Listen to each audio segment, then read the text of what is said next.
Mga opisyal sa Mactan-Cebu International Airport mipakita sa video sa gihimong pagsusi sa backpack sa 47 anyos nga babayeng pasahero nga nakitaan og upat ka mga bala sulod sa iyang bag aron ipamatuod nga way nahitabong tanim bala sa naasuyng tugpahanan. Sukwahi kini sa mga pagduda sa mga netizens. Ani ang report ni Luan Mayrondina.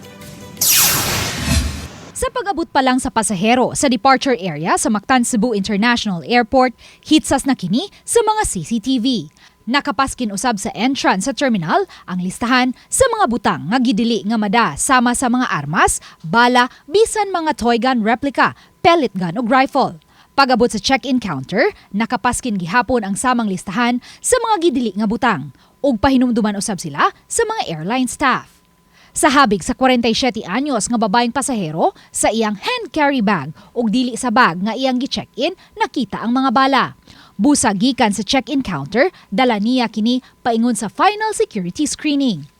Dinhi pa lang sa final security screening gipasalig sa MCIA nga bugtong ang pasahero lang ang makahikap sa iyang bagahe sa dili pa kini isud ngadto sa X-ray. Ug hitsas usab kini sa mga CCTV. Mali sila atong mga screeners. Di na sila mo hilabot ha, di na mo dool.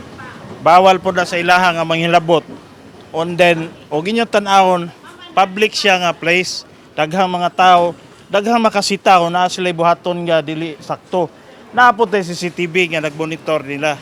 Gipasabot sa mga opisyal sa Office of Transportation Security kun OTS nga sa higayon nga moagi sa X-ray tunnel ang usa ka bag ug makita nga may sulod kini nga lakip sa mga gidili nga mada nga butang, automatic niining i-save ang image ngadto sa system ug i-reject kini ngadto sa lane nga padung sa baggage inspector. Pero before na niya i-reject diha, manawag na siya og supervisor, team leader nga na ako'y nakita nga nanay bala. So si supervisor automatic mo tawag og pulis. So inigabot na dito, inig-reject na dito sa bagahe, di na hilabtan. Ang imo na nila is just to establish the ownership lang kung kinsa tong tagiya sa bagahe. Sa RFID ani nga tray, ipabasa dire. Ug unsay na image didto sa operator, iyang i-display dire. So na ang operator mo box siya dito, na siya box. Mo box siya, i-mark niya ang item nga iyang nakitaan. So iyang i-mark nga kani nga item subject for inspection. Makasabot pod siya nga ang kaning gibaksan mo ni ako ang tanawon. Kung armas, bala o unsa mang matang sa explosives ang makita sa X-ray, tawagon sa baggage inspector ang iyang supervisor. Kinsa mo tawag usab sa PNP Aviation Security Unit aron mosaksi sa pagsusi uban sa tagiya sa bagahe. Ma'am, ato i-check mo ha bag, ma'am ha? Sige, way problema. Sa video nga gihatag sa mga opisyal sa MCIA, makita nga mitugot ang 47 anyos nga babayeng pasahero nga maablihan ang iyang backpack ug masusi ug nakita ang upat ka mga bala nga gisulod sa blue nga pouch. Matod ni Jemar Nietes, manager sa International Terminal Operations Division, nga nahinabi niya ang naasuyng babayeng pasahero. Kinsa may pasabot nga wa siya masayod nga may sulod nga mga bala ang maong pouch kay iya man kini sa kumpanya. Kato siya nga pouch is a company-owned item.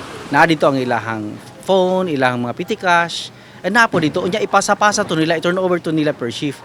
Siya, she said, as she disclosed nga, siya mo'y last touch nga nahatagan ato nga pouch. Kung naay makitaan, bala, armas, labi na karon kay election ban, dili na to i-blame ang screeners. Naningkamot na narbaho ra taon ni sila ba? Wanang luoy kay sa social media, daghang kay atake o lagdag bala na sana tanim bala. Wa taon tay, wa na tay magtanom-tanom diri oy. Trabaho ra ni ato ah. We are doing everything para at least maging safe at saka comfortable ang mga pasahero. We will not make things na makapasira sa kanila. At saka yung appeal lang namin sa public na yung mga gumagawa ng kabutihan, please tulungan naman. Kaganihang buntag, subling gida sa City Prosecutor's Office ang naasuyng 47 anyos nga pasahero aron unta mo piyansa apan wa kini natigayon kay holiday man karong adlaw. Giswayan usab sa RTV Balitang Bisdak, pagkuha ang iyang habig apan nagdumili kini pagluwat og pamahayag. Uban ni Marlon Melgazo, Luan Mayrondina, Balitang Bisdak.